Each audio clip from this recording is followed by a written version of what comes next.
Hello, well, we're just outside. You can perhaps just see through the trees there.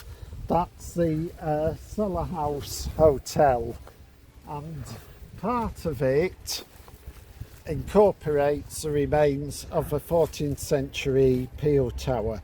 It's thought that this might actually have been the sea grange for the monks of Calder Abbey. What there is suggests that there was a peel tower here in the 14th century. There's still the remains of a recess and a seat. There's one or two corbels, and inside the building there's actually an inner wall which shows what looks like a medieval recess. Now, the main part of the building is a 17th century hall built by a chap called Darcy Kerwin, and it eventually went on to a family called McGowan, and there is now a hotel. Unfortunately, the manager of the hotel was not interested in free publicity and wouldn't allow us to film at the site, so all I can say is don't stay here. Please find another hotel. Don't stay at the Sellar House Hotel. What's up, Brooks? Welcome back to another episode of All the Castles, the show where we visit all the castles in the UK. Well, actually, I've told a little bit of a lie. Today, it's all the bastles, because all the castles around here start with a B for some reason. Michael, no. We are here at the Lone Bassel. It's not a cowboy, as you can tell. It is just a tiny little thing. It was supposed to be like probably bigger, but it was, decayed like my mental state. Hello, yes, well, Simon mentioned the Bassel. The Bassel basically meant to fortified farmers. We're out here right on the border between Northumberland and Cumbria, and this was a prime, this is the very first Scottish raiders to raid it. So, just like the peel towers a bit further south, it basically means the same thing. Somewhat smaller, they were just a raised fortified structure above a byre for animals. So they tend to be smaller than tower.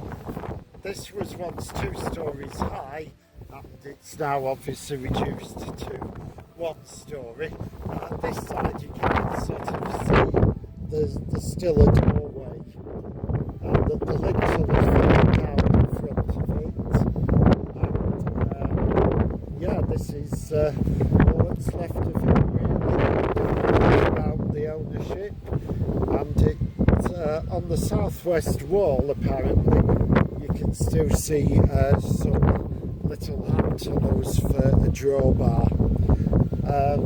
It was eventually converted into a single story couple of cottages, but even those are ruinous now. And this is known as the Lone, also known as Greystone Flat. And yeah, that's about all I've got to tell you about this one.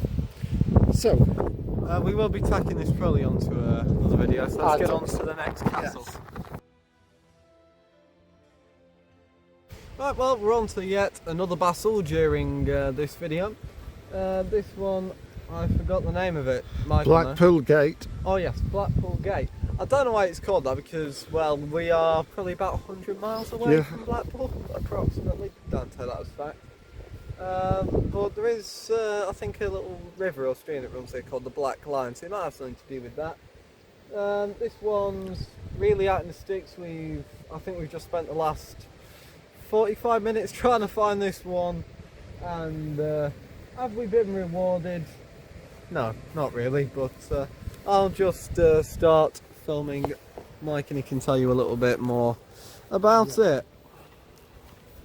There's carpets everywhere, watch your trainers. Okay, yeah, so this is Blackpool Gate, and as Simon said, it's near the Black Line, and what you've got here is one end of a bastles standing to now about 5 feet, but what they do have still is the original doorway here with an impressive stone lintel, and obviously the interior's now used for storing fences, so it's just general agricultural use, but just counts as a bastles. Let's just have a look, see if there's anything interesting down there. Walking with my dad. Walking with my dad. With my dad, he's alive. Right, no, yeah, not really. You can see that what they mean, that's just the end of it. The rest of it is, you know, more modern walling. Well, not particularly modern, but that's the only bit that's left of the medieval part. And can I tell you when it was built, who lived there? No, I can't, but this is a lovely desolate spot.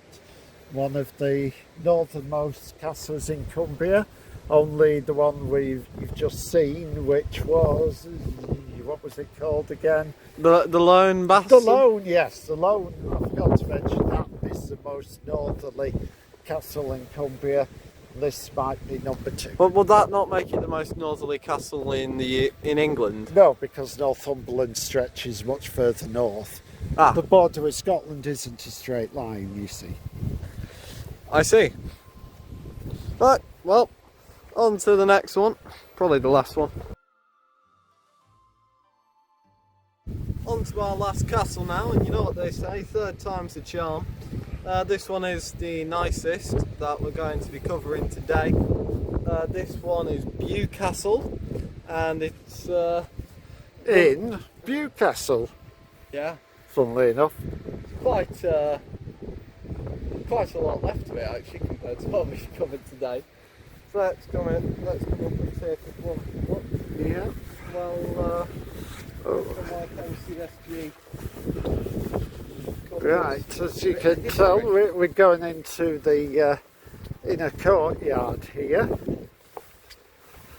There was first a castle here after the 1092 conquest of Cumberland by William Rufus, but that castle was apparently destroyed in 1173, and this one was built between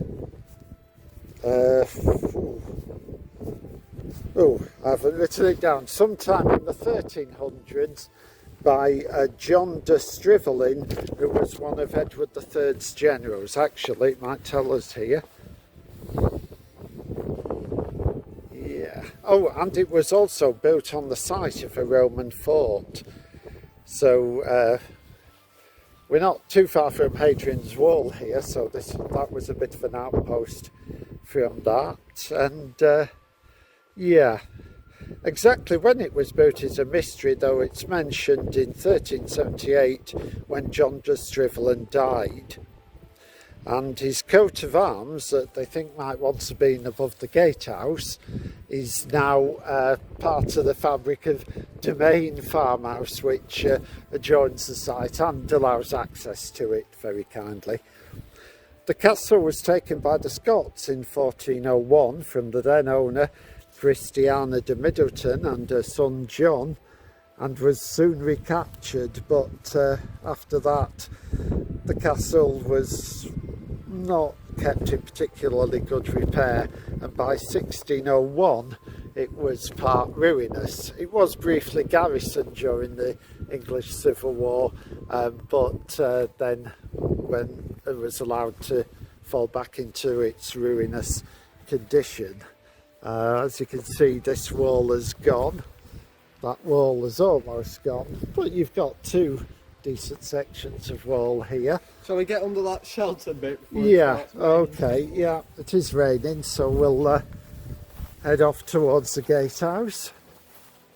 Is it structurally sound over here? Well,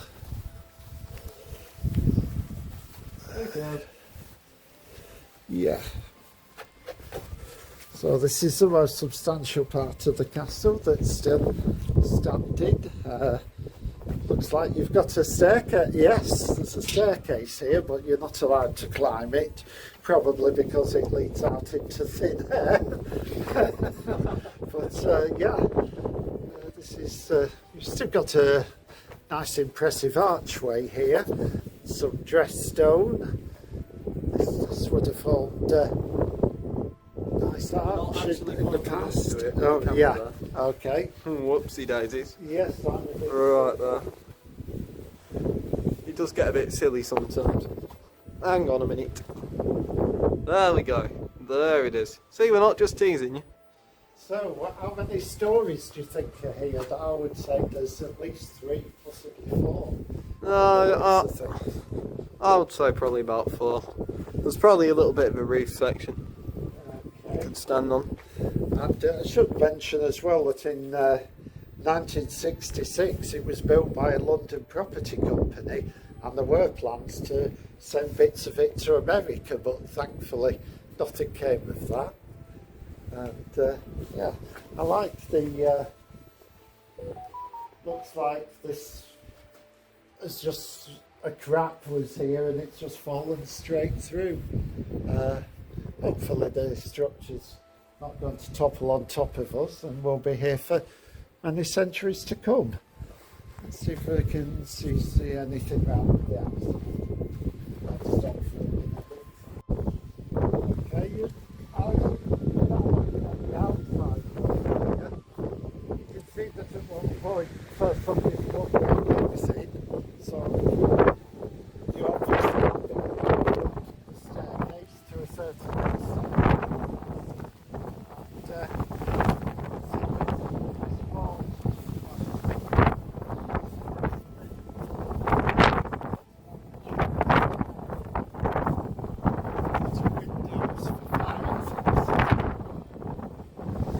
There's a doorway that leads out to absolutely nothing up there.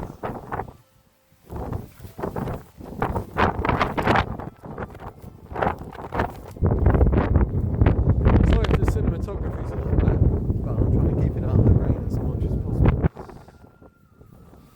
I don't know what that was really. I think it's a bit too high up to be a doorway, but if it was a window, why is there only one of them?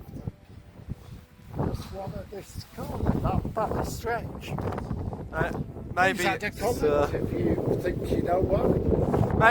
maybe it's for if the person who owned it got really, really sad and he felt like jumping off it. Just a bit of a rough looking wall to the side there. There's actually what looks like a moat going around the outside of it. At least a massive trench. And most of that wall's pretty much broken there. So yeah, this would have been an important border fortress, started around the same time as Carlisle and Bruff after the reconquest. But as I say, it, by 1601 it's described as ruinous, and that's the way it stayed. Thank you very much for watching today's video. Please like and subscribe, share with your mates, and leave a nice comment.